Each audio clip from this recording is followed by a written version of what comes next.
All right, all right.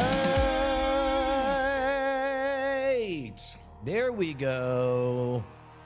Yeah, dude, we're doing a 100% speed run, as in I'm doing everything fast, and I've got a hard out in, you know what? I'm going to take two minutes off the clock. 28 minutes, 10 seconds and counting. Here's the thing. Did you guys know that occasionally your filling could just fall out? That happened. I noticed that that my tooth was a little bit sensitive to heat. I went in and they're all like, oh yeah, well, we can either do this at 10 o'clock Central in an hour or in 2 months. I was like, well, let's buckle up. Let's go. Good morning, Hawk Warley. Good morning, Just JVA. Good morning, Best Darn Computers. Good morning, Aflochinachi. Good morning, G. James B. By the way, G. James B, I owe you. If we had more time, I would be playing the entirety of your 10-minute cut of the Great Night episode. But I tell you what, I don't know how many credits I purchased, but if I have more credits, let's just keep going with you figuring out good moments that happen on the live stream. Since you're there for them, I want you to get notes of these moments, and then we can compile them into an important collection of things. Yeah, well, to be honest, it might actually be more painful, Flochinachi, because for something like this, they don't have to do any drilling, so I might do it with no anesthetic. It's pretty craziest. You know what? Actually, I mean on these office hours, because what I don't have is a way to compile really good moments out of the office hours. Yesterday, we hit a pretty good riff on that combination. You know, obviously I'm speaking extemporaneously, it's far from polished, but I run the problem of having just a vague memory that, oh, that was pretty good, that little chunk. But then down the road, let's say I wanted people to know about that whole segment of chaos theory and reading the YouTube analytics. It currently is locked up and it's too impenetrable inside of this hour-long live stream. Sorry guys, I'm gonna turn down the temp. It's too hot. It came running in too hot. Yeah. Yeah, I'll just buy all the credits. That's all I need to do. Oh man, you know what? I wonder if that's what I saw. Now that I'm thinking about it, I think I did see a little chip of something a while back. How about that? And now I know what it is. Although there's a non-zero possibility that I literally am just experiencing manufactured memory just from that one thing. But that's crazy. Hello, Lost Hate. Good to see you. Hawk Warley's got a question. Yesterday's office hour, I went back in time and talked about small videos from way back. Can we see the 15 new videos? Let's talk, unpack that. Help me understand that. Good job, Big Jim 5. Now you got to clean it up. You made the mess. Oh, wait for it. Oh, wait for it. Big Jim and Business Jim, definitely not the same person. Or are they? You got to say clean up all as one word. That's how that works. There we go. Good job. Thank you, G. James B. Big Jim. He's making a big old humdinger of a mess, making G. James B. clean it up.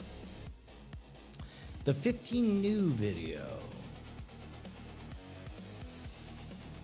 Oh, wait a minute. We were talking about the early stuff. But I don't know what the 15 is. That's right. The gyms combined to form Mecha Gym.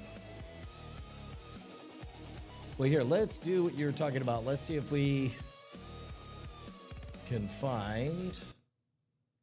There we go.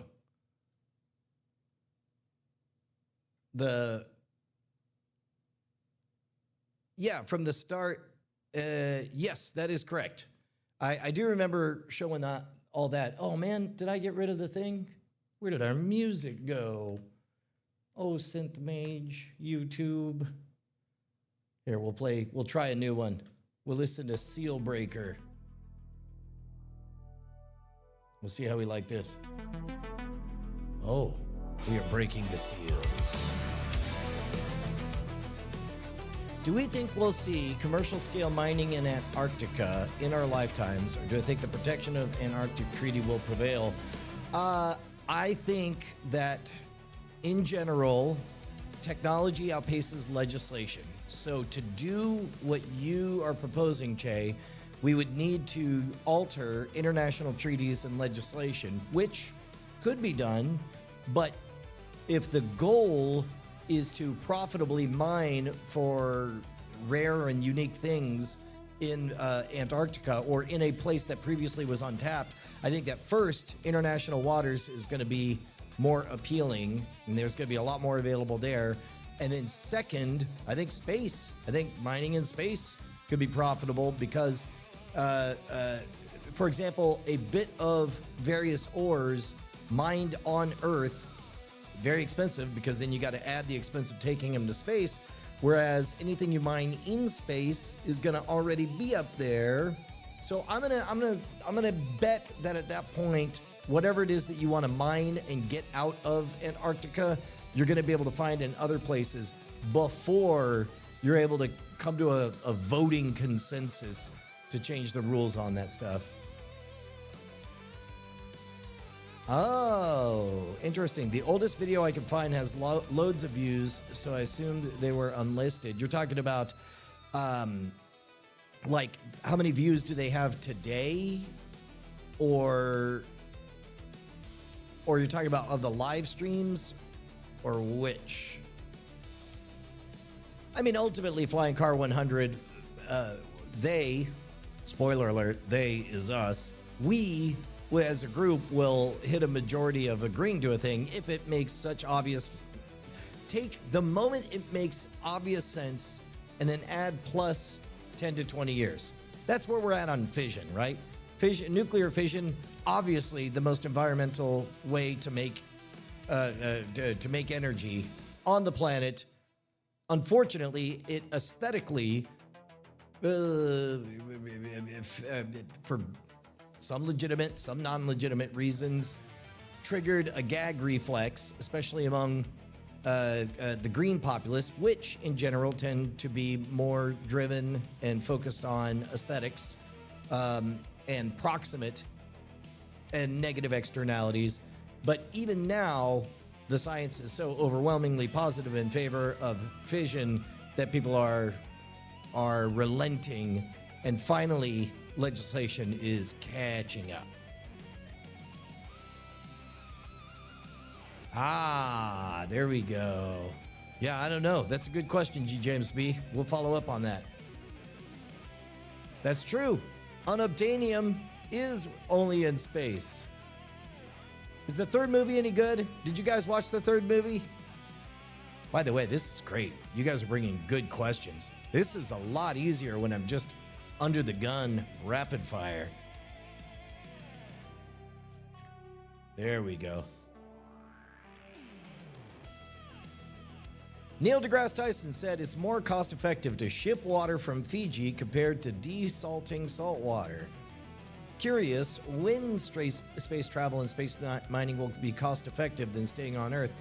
I mean, again, fusion, question mark. Fission, definitely.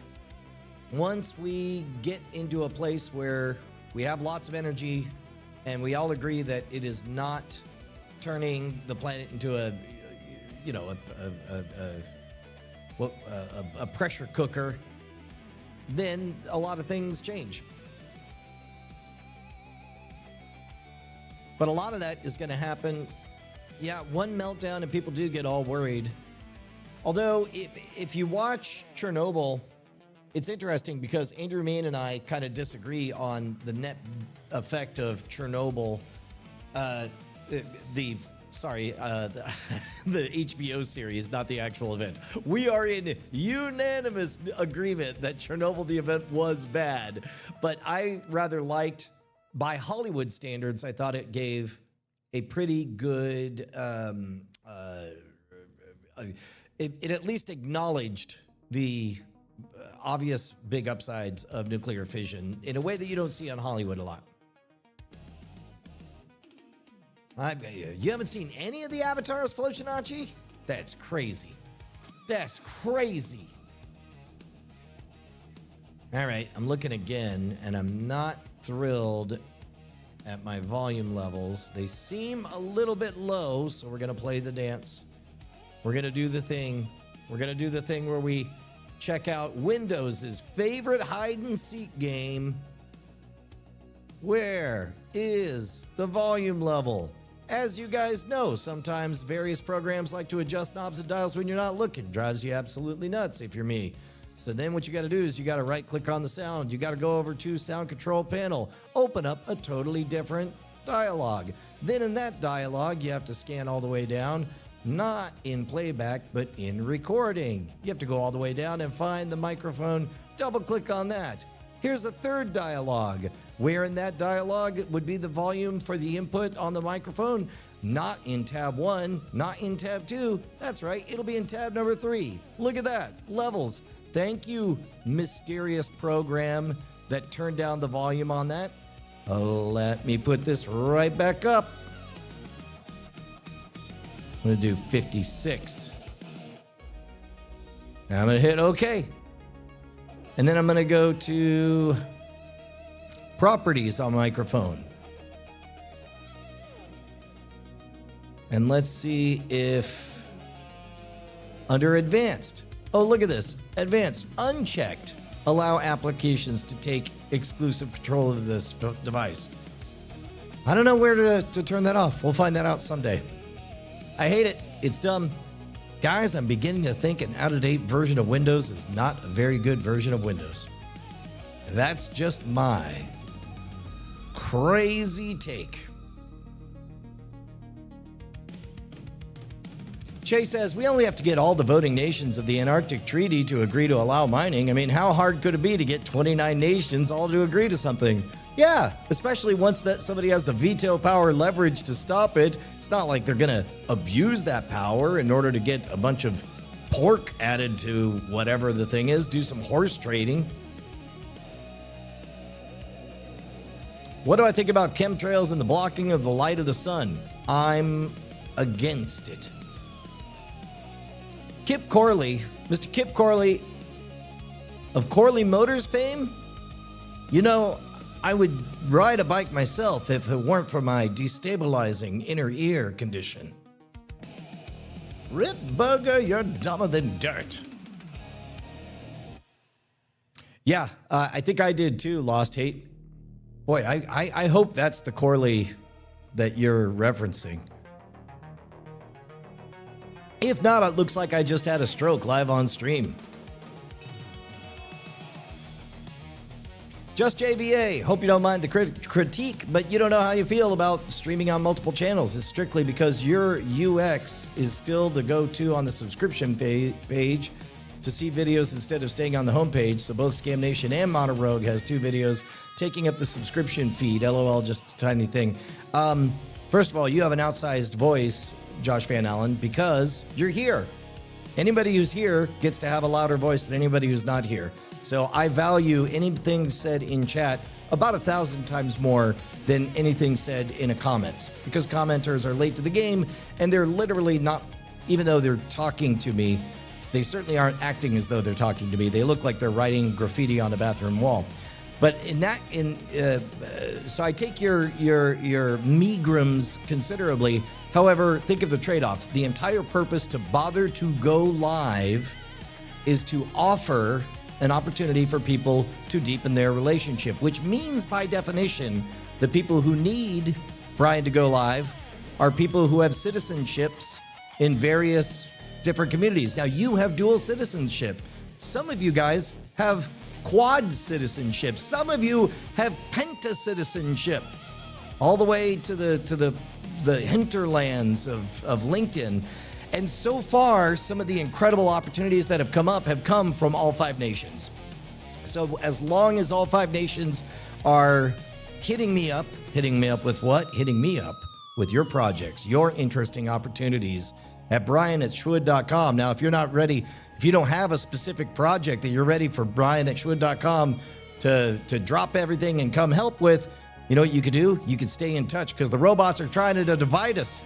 But we're not going to let that happen. Email's the last bastion. It's the last Alamo to fall.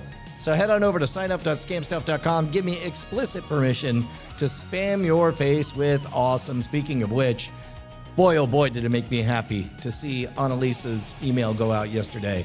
She is crushing it. I don't know if you guys saw the inside of the Scam Shack, but it looks like a damn Wonka factory in there. It looks joyful. It's a delight. Ooh, triple citizen. By the way, Flocinaci, get ready for an influx of, 9.5 hours of content in the Roustabout Society. What's the Roustabout Society, you guys ask? I'm working on a promo for it right now. But Roustabout Society is the secret innermost clubhouse where I continue to curate dozens, hundreds of tidbits of magic behind the scenes stuff. That's right, Schwood, spell it right. There is no C in Schwood. Am I making scam stuffed chocolate now? I'd like to believe I'm revealing the chocolate that was already there. Penalty for violating the treaty, that's interesting. If you're a big enough multinational corporation, you could just get away with doing it on your own and then making the governments making them deal with it. Boy, there has to be a novel about this. There has to be a novel where the inciting incident is somebody just starts mining Antarctica.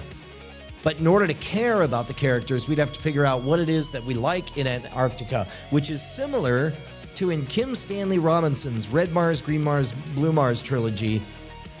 There were a group of scientists that deeply resented the idea of terraforming Mars, and they split into sort of the greens and the reds. The greens wanted to tear shit up and make it habitable by any cost, whereas the reds were the geologists who were like, no, we're ruining all the science, this untouched opportunity to learn.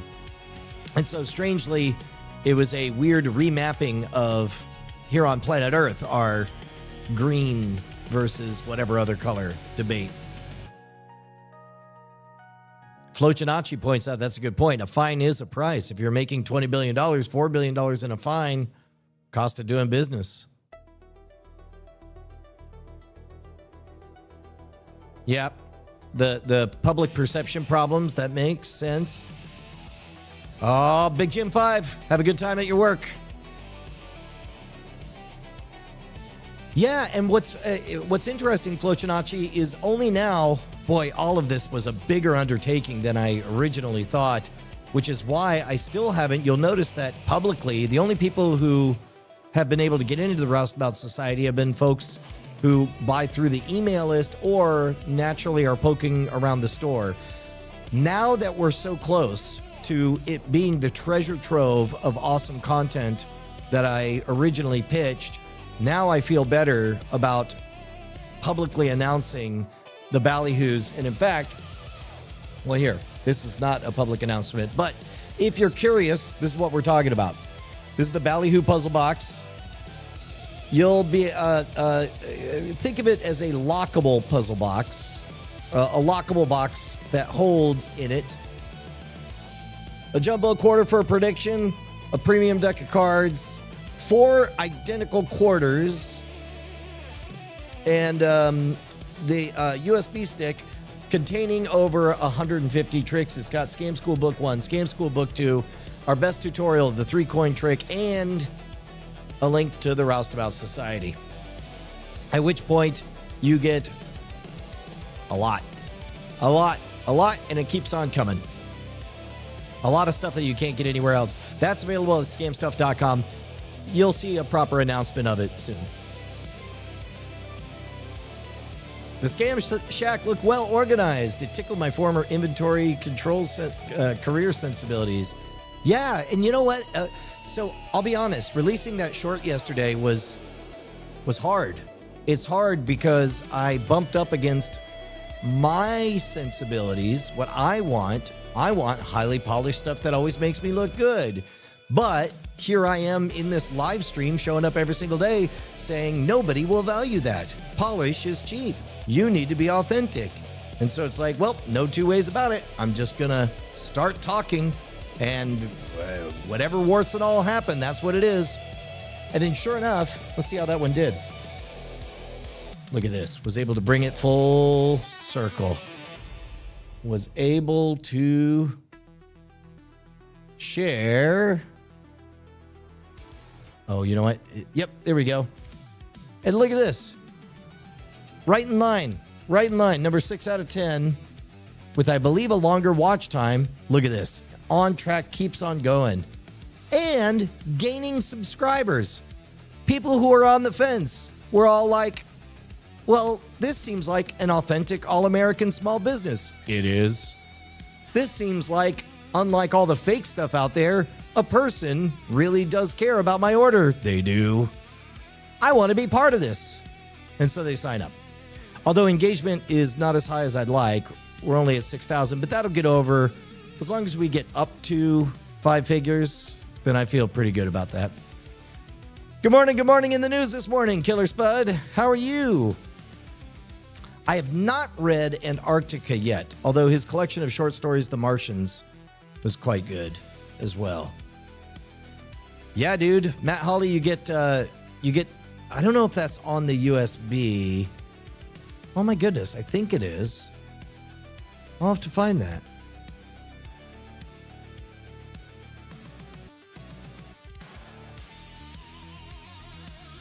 Oh yeah, Flocinaci, you're talking about all of in the content in there, all of those tutorials. They're good tutorials. When you start to recognize that each of those are like, $2.99 here and there, and then you realize that like all of them come inside the Roustabout Society, that's a huge deal. All right, guys, we're in the last 5 minutes, and then I got to turn right around and go back out to Dripping Springs and get my teeth all mucked with. Thank you so much, Matt Hawley. I'm glad you enjoy it, man.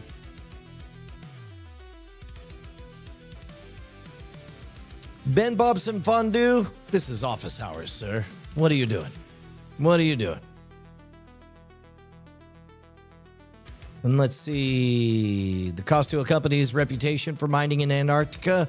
Yeah, that's why if you're writing a book, it'd have to be a company who has no reputation to lose, right? It would have to be, maybe they're, well, now you got me writing a book about an international crisis because somebody started mining in Antarctica. Or think about this. Imagine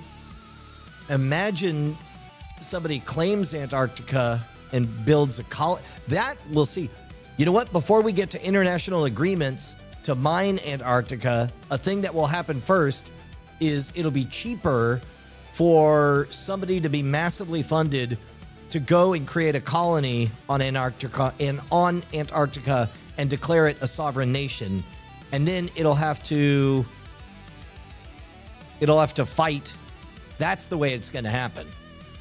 Because nobody will have an appetite to just blow up a bunch of scientists, because they'll probably bring like a bunch of orphans and puppies, right? So nobody will have the appetite to actually blow them up. But instead, it'll force a public discussion. And of course, they'll be hyper online. So they'll be able to visualize life in Antarctica all the time. That's pretty good. That is pretty good. How do you get a hawk to roost? I wish I knew, and I wish I had more than 3 minutes to address the question.